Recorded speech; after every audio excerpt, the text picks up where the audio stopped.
एक बार फिर हम आप सभी के लिए एक नई वैकेंसी के बारे में जानकारी लेकर आए हैं। यह वैकेंसी एम्स भोपाल की तरफ से निकाली गई है। इस वैकेंसी में अलग अलग प्रकार के बहुत सारे पद रखे गए हैं। हम इस वैकेंसी से जुड़ी apply date, education qualification, age limit, application fee, post details, इन सभी के बारे में पूरी जानकारी देंगे। तो अगर आप भी नौकरी करना चाहते हैं तो इस वीडियो में लास्ट तक बने रहिए और इस वैकेंसी से जुड़ी पूरी जानकारी को ध्यानपूर्वक सुनिए, जिससे कि फॉर्म अप्लाई करते वक्त आपसे किसी भी प्रकार का कोई भी मिस्टेक या त्रुटि ना हो। चलिए जानते हैं इस वैकेंसी से जुड़ी पूरी जानकारी को विस्तार में। सबसे पहले हम लोग जानेंगे इस वैकेंसी से जुड़ी अप्लाई डेट के बारे में। तो इस वैकेंसी के लिए अप्लाई 6 अक्टूबर 2023 से स्टार्ट हो जाएगा और इसका लास्ट अप्लाई डेट है 30 अक्टूबर 2023। फॉर्म ऑनलाइन के माध्यम से भरा जाएगा। जिनको भी फॉर्म भरना है वो लोग 6 अक्टूबर से लेकर 30 अक्टूबर के बीच में कभी भी इस वैकेंसी के लिए फॉर्म अप्लाई कर सकते हैं। इसके बाद हम लोग जानेंगे इस वैकेंसी से जुड़ी एज लिमिट यानी कि उम्र सीमा के बारे में। तो इस वैकेंसी में एज लिमिट सभी पोस्ट के अकॉर्डिंग अलग अलग रखा गया है। तो सबसे पहला पोस्ट है स्टोर कीपर कम क्लर्क का। इसमें मिनिमम एज यानी कि न्यूनतम उम्र 18 वर्ष रखा गया है और अधिकतम उम्र 30 वर्ष रखा गया है। नेक्स्ट पोस्ट है ऑफिस स्टोर्स अटेंडेंट। इसका मिनिमम एज भी 18 वर्ष है और मैक्सिमम एज 30 वर्ष है। उसके बाद है एलडीसी, इसका भी 18 से 30 वर्ष है। नेक्स्ट पोस्ट है स्टेनोग्राफर के लिए। इसका मिनिमम एज 18 वर्ष है और मैक्सिमम एज 27 वर्ष है। उसके बाद पोस्ट है ड्राइवर का, इसके लिए भी 18 से 27 वर्ष है। उसके बाद पोस्ट है जूनियर वार्डन का। इसका एज सबसे अधिक रखा गया है इस वैकेंसी में। मिनिमम एज 30 वर्ष और मैक्सिमम एज 45 वर्ष। नेक्स्ट पोस्ट है डिटेक्शन हॉल अटेंडेंट का। इसका एज है 21 वर्ष से लेकर 30 वर्ष। उसके बाद है अपर डिवीज़न क्लर्क यूडीसी का। इसका भी एज 21 से 30 वर्ष रखा गया है। और लास्ट पोस्ट है data entry operator grade A के लिए। इसका भी एज 18 से 27 वर्ष रखा गया है। इस वैकेंसी में एज लिमिट अधिक रखी गई है, तो आप लोग इस वैकेंसी के लिए फॉर्म अप्लाई ज़रूर कीजिए। इसके बाद हम लोग जानेंगे इस वैकेंसी से जुड़ी पोस्ट डिटेल्स के बारे में।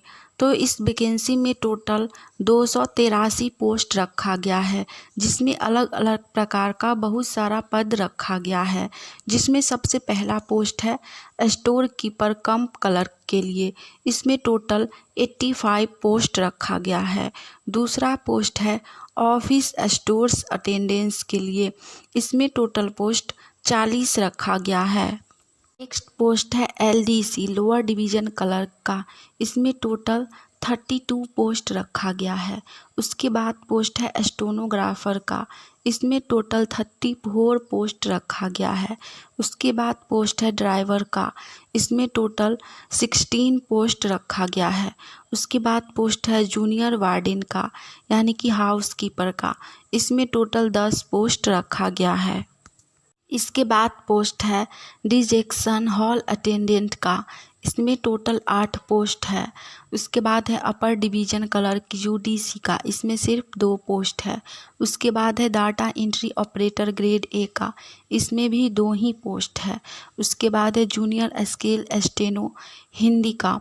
इसमें सिर्फ 1 पोस्ट है। उसके बाद है सिक्योरिटी कम फायर जमादार का। इसमें भी सिर्फ 1 पोस्ट है। और लास्ट है सोशल वर्कर का। इसमें 2 पोस्ट है। इन सभी पोस्ट को मिलाकर इस वैकेंसी में टोटल 283 पोस्ट रखा गया है। इसके बाद हम लोग जानेंगे इस वैकेंसी से जुड़ी एप्लीकेशन फ़ी यानी कि आवेदन शुल्क के बारे में।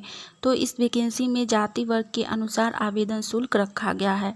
सबसे पहला जाति है जनरल ओबीसी और EWS। जनरल, OBC और EWS कैटेगरी के लिए एप्लीकेशन फ़ी 1200 रुपया रखा गया है। उसके बाद है SC, ST और PH कैटेगरी। SC, ST और PH कैटेगरी को एप्लीकेशन फ़ी में छूट दिया गया है, इसीलिए इन्हें 600 रुपया ही एप्लीकेशन फ़ी पेमेंट करना होगा। एप्लीकेशन फ़ी ऑनलाइन के माध्यम से पे किया जाएगा। आप लोग गूगल पे, UPI या फिर नेट बैंकिंग के माध्यम से एप्लीकेशन फ़ी पेमेंट कर सकते हैं। इसके बाद हम लोग जानेंगे इस वैकेंसी से जुड़ी एजुकेशन क्वालिफ़िकेशन यानी कि शैक्षणिक योग्यता के बारे में। तो इसमें सभी पोस्ट के अकॉर्डिंग अलग अलग शैक्षणिक योग्यता रखी गई है।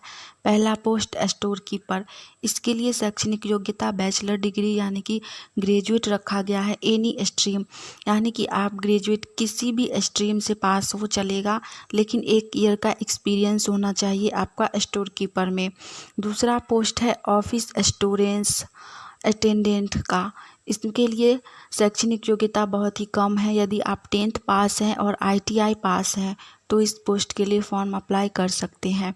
दूसरा है LDC लोअर डिवीज़न क्लर्क, इसके लिए सिर्फ 10+2 यानी कि इंटरमीडिएट पास है तो आप फॉर्म अप्लाई कर सकते हैं। साथ में आपका इंग्लिश हिंदी टाइपिंग होना चाहिए। उसके बाद है स्टेनोग्राफर का, इसके लिए भी सेम ही है, 10+2 और हिंदी और इंग्लिश टाइपिंग। नेक्स्ट पोस्ट है ड्राइवर का, इसके लिए क्लास 10th पास होना है, साथ में LMV या फिर HMV कॉमर्शियल लाइसेंस होना चाहिए आपका और 2 ईयर का एक्सपीरियंस होना चाहिए ड्राइविंग में। उसके बाद पोस्ट है जूनियर वार्डन का, इसके लिए bachelor degree any stream with 2 year experience यानी कि ग्रेजुएट पास होना चाहिए किसी भी स्ट्रीम से, साथ में 2 वर्ष का आपका एक्सपीरियंस होना चाहिए। उसके बाद लास्ट है हॉल अटेंडेंट का, इसके लिए भी 10+2 यानी कि इंटरमीडिएट रखा गया है, साथ में आपका 3 ईयर का एक्सपीरियंस रखा गया है। तो आप इस वैकेंसी के लिए फॉर्म अप्लाई कर सकते हैं। नेक्स्ट पोस्ट है अपर डिवीज़न क्लर्क UDC, इसके लिए सिर्फ ग्रेजुएट पास होना है, यही इसका एजुकेशन क्वालिफ़िकेशन है। अगर आप लोग ग्रेजुएट पास हैं और साथ में आपका टाइपिंग है हिंदी इंग्लिश तो आप इस पोस्ट के लिए फॉर्म अप्लाई कर सकते हैं। उसके बाद है डाटा एंट्री ऑपरेटर का, इसके लिए भी 10+2 है, साथ में आपका टाइपिंग होना चाहिए, टाइपिंग स्पीड 800 कीवर्ड होना चाहिए, तो आप इस पोस्ट के लिए फॉर्म अप्लाई कर सकते हैं। नेक्स्ट है जूनियर स्केल्स स्टोनो के लिए, इसके लिए भी 10+2 है, साथ में आपका टाइपिंग है। उसके बाद है सिक्योरिटी कम फायर जमादार के लिए, इसके लिए भी 10+2 है और इसमें फिजिकल रखा गया है, तो इसमें आपका हाइट होना चाहिए 167 सेंटीमीटर एंड मेल कैंडिडेट के लिए चेस्ट होना चाहिए 80 सेंटीमीटर, तो आप लोग फॉर्म अप्लाई कर सकते हैं। और लास्ट पोस्ट है सोशल वर्कर के लिए, इसके लिए भी 10+2 रखा गया है, साथ में 8 वर्ष का एक्सपीरियंस रखा गया है। हमने इस वैकेंसी से जुड़ी एजुकेशन क्वालिफ़िकेशन के बारे में पूरी जानकारी दे दी है। आप इनमें से किसी भी पोस्ट के लिए फॉर्म अप्लाई कर सकते हैं। यह वैकेंसी बहुत ही अच्छी है, तो आप लोग इस वैकेंसी के लिए फॉर्म अप्लाई ज़रूर कीजिए। हमने इस वैकेंसी से जुड़ी सारी जानकारी दे दी है। अगर आपको यह जानकारी अच्छी लगी हो तो वीडियो को लाइक कीजिएगा। आने वाली ऑनलाइन या ऑफलाइन किसी भी प्रकार की वैकेंसी की जानकारी अगर सबसे पहले चाहते हैं तो आप सभी का अपना चैनल इंडिया नंबर 1 GKGS को सब्सक्राइब करके नोटिफिकेशन ऑन कर लीजिए, ताकि जैसे ही हम कोई भी वैकेंसी की जानकारी लेकर आए तो वो सबसे पहले आप तक पहुँचे और आप लोग फॉर्म अप्लाई करके उस वैकेंसी की तैयारी कर सके। चलिए मिलेंगे हम आप सभी से फिर से एक नई वैकेंसी की जानकारी के साथ। आज के लिए इतना ही। जय हिंद।